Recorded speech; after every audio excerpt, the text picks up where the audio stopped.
que l'educació mediàtica a Catalunya ha de ser, en primer lloc, sistèmica. En segon lloc, jo crec que ha de ser per a tothom. Crec que l'educació mediàtica a Catalunya ha de ser també col·laborativa. I finalment crec que el quart repte és que sigui entusiasta.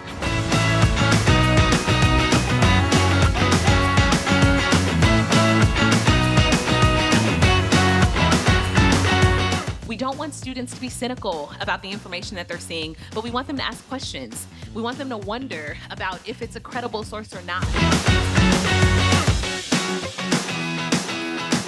The problem is not only that disinformation is dangerous per se, but also because disinformation is taking the space of the journalism.